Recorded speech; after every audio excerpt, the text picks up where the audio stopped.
Guys, good morning. It's Mrs. Vogel. Just a quick recap of yesterday's Ruby Holler. We read chapters 26, which was Shack Talk. We learned a little bit about Z and Mr. Trepid and their little deal going on. We don't know much yet, but he did give us a clue about surveying the land. That means going out and seeing what's around and figuring out what exactly is on what part of the land.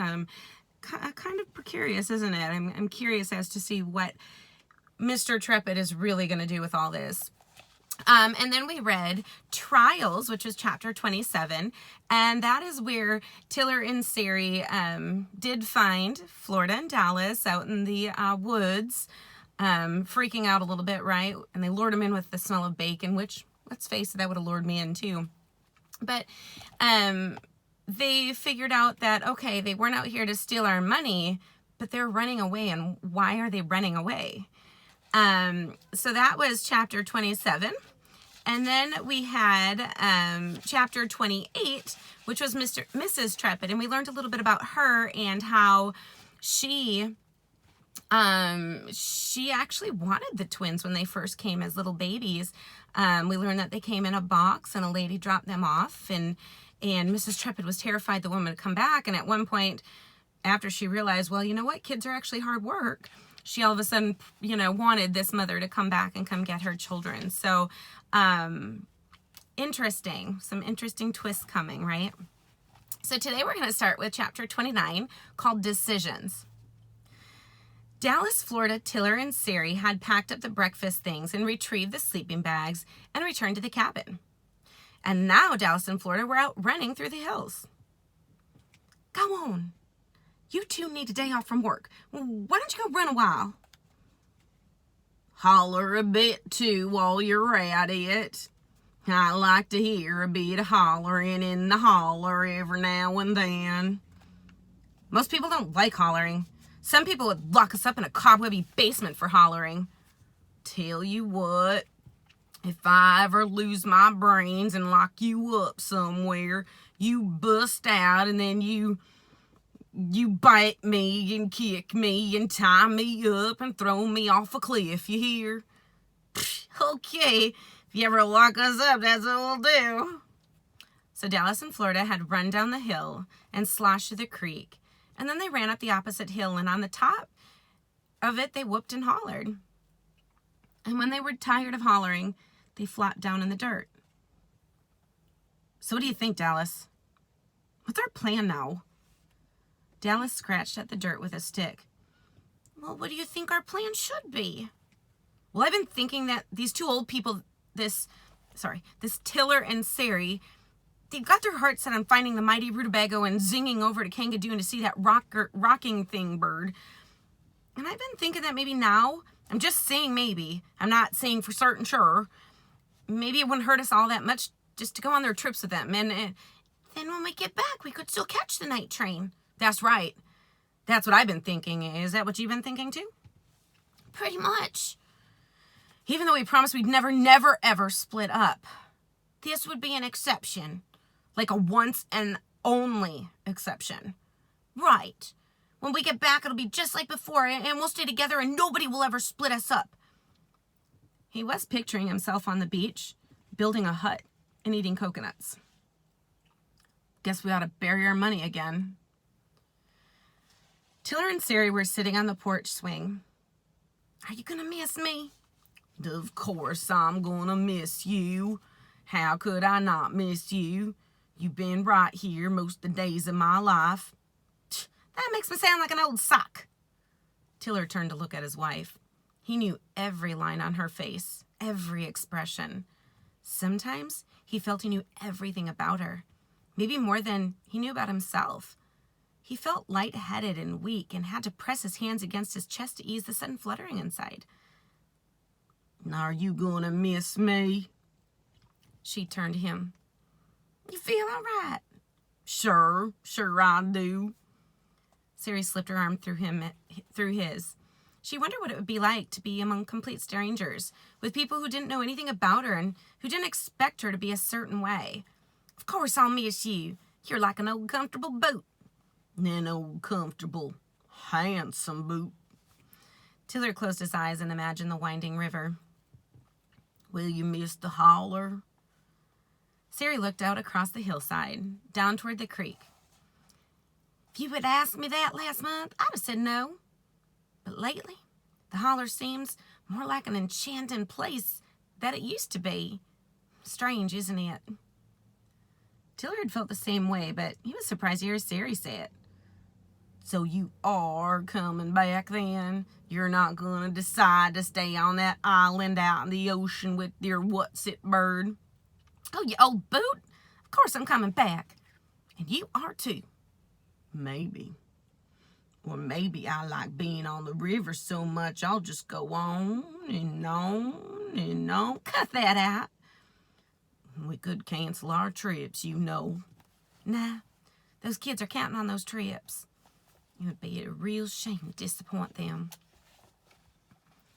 Chapter 30, Nightmares.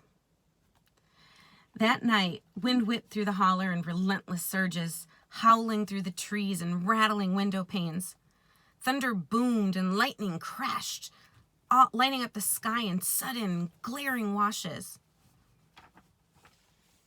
Dallas, it sure is loud out there. It's just thunder. Dallas, I had a terrible nightmare. I dreamed I was upside down in a boat under the water and I couldn't get out. Go back to sleep. Don't think about it. And he promptly rolled over and drifted back to sleep, returning to the clear creek he'd left when Florida had woken him. But now a huge wind was whipping the creek, and the waves were getting taller and taller, and one giant wave swept him backward over the bank, over a hill, into a jungle, and the wave kept pushing him farther and farther into a tangled mess of trees. Downstairs, Tiller was thrashing in his sleep. He was all alone in the middle of the river, and the boat was sinking. Sari sat up with a start. She heard the thunder boom and the wind rage around the house. Oh, whew! It was only a dream. She settled back into her pillow, trying to forget her dream, in which a red-tailed bird had turned into a dinosaur and was lunging toward her. Chapter 31, Medicine. At breakfast, Sari said, Everybody's a little quiet this morning. Mm-hmm.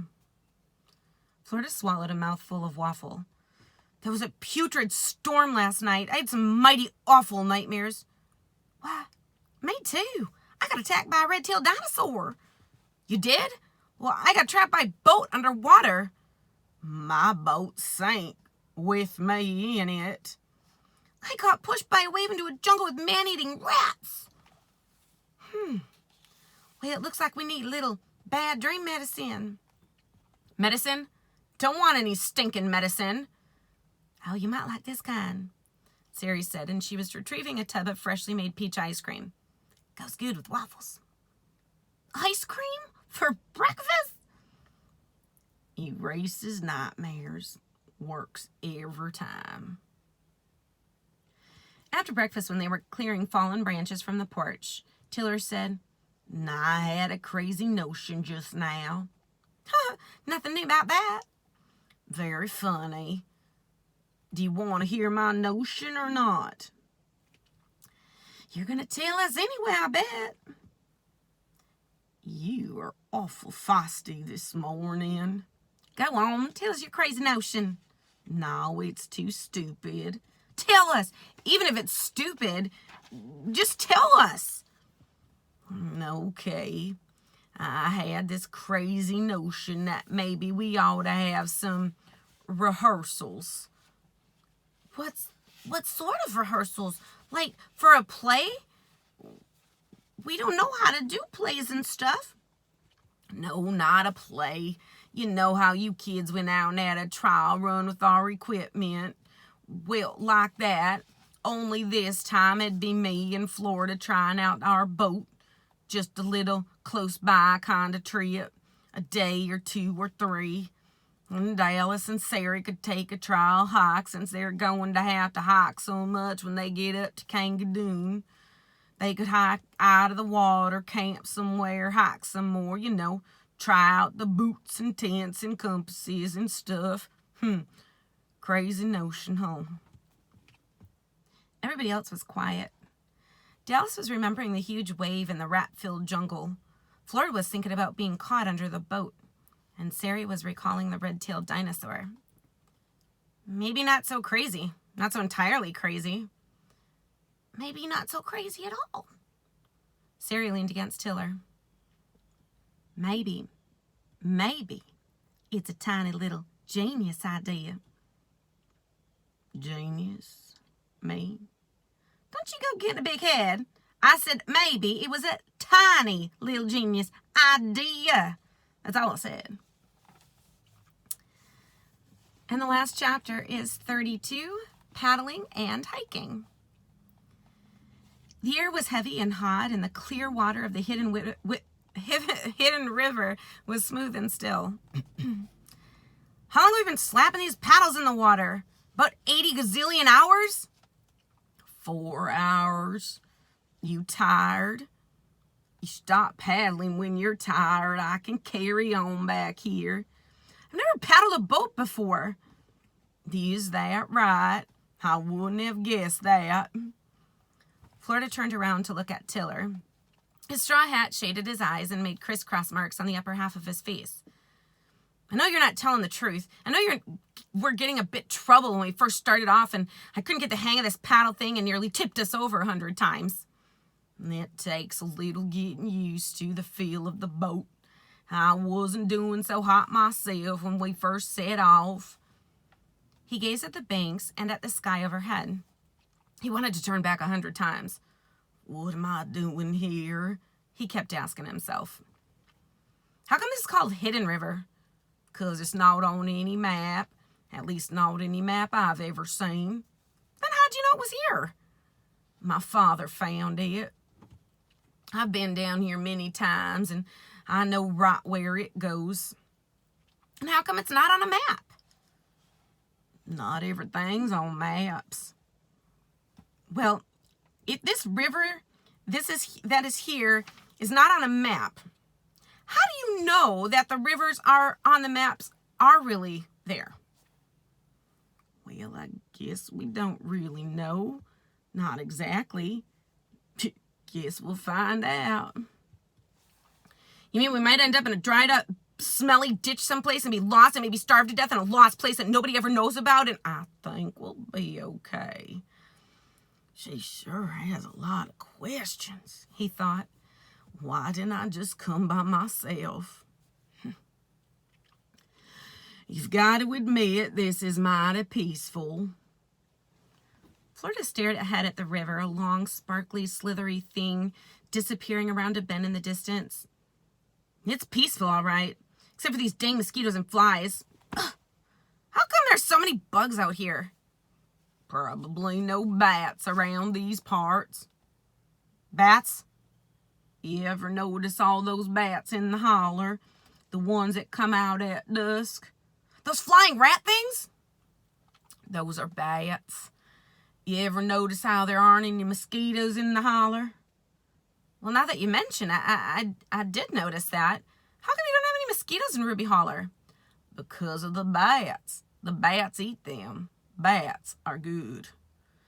Well, I never would have guessed that any flying rat thing could be good. But I'll take your word for it.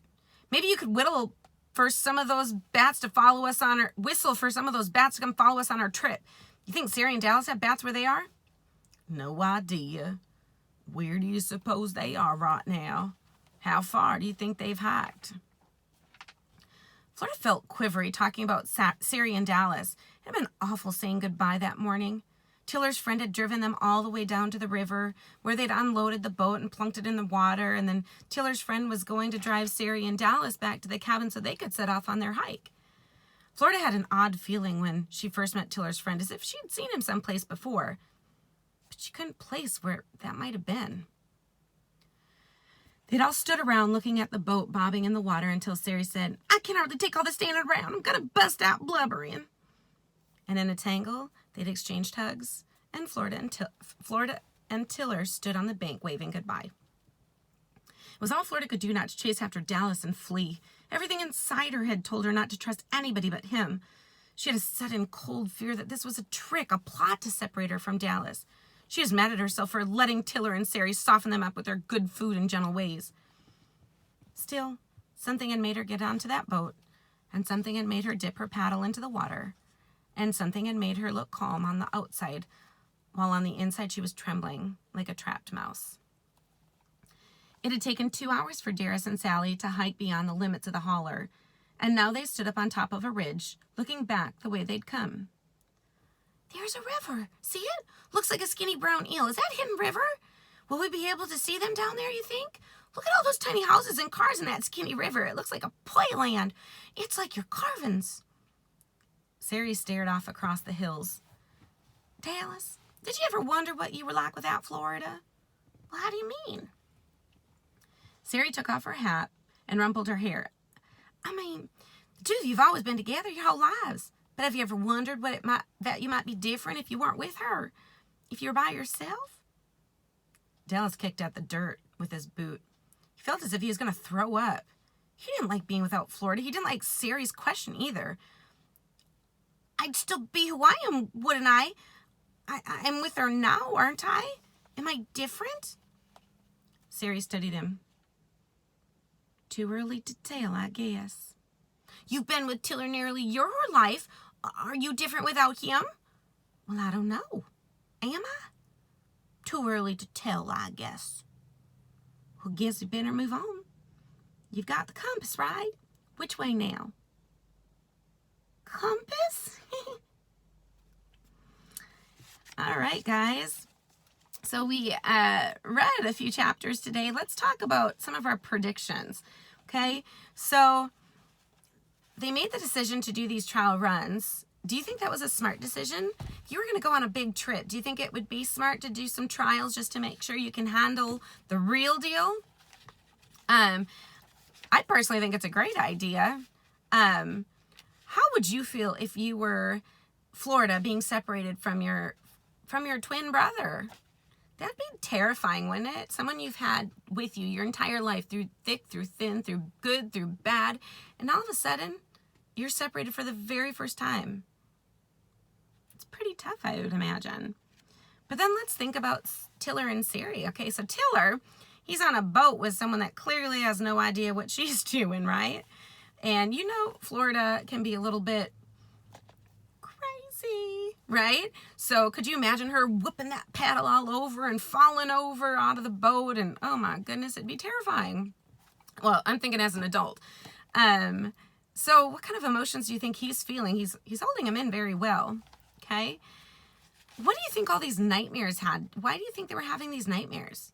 Do you think they're indicative of something that might happen on their trip?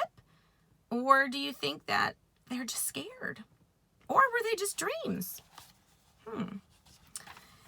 And then we read Medicine, which was trying to ease their fears a little bit. And then this last one, they started out on their adventures, their trial adventures. So as Tiller had promised, if her arms got tired, she was done, right? Do you think a little kid can paddle that long? Do you think an older man can paddle that long? They paddled for 4 hours already in this part of the chapter. That's a long time to be paddling. My arms are tired thinking about it. Do you think they'll make it? Do you think they're going to run into any problems? What kind of problems do you think they're going to run into? And then we have Sari and Dallas. Well, they've already run into a problem. What'd they forget? Why do we need a compass, guys? Right, I need to know what direction I'm going. If I'm hiking, I'm going to be doing circles, or I'm going to be going the completely opposite way if I don't know what direction I'm going, right? It's kind of scary. Well, tune in tomorrow for our next chapters of Ruby Holler. I hope you guys enjoyed today's chapters, and I'll see you tomorrow. Bye.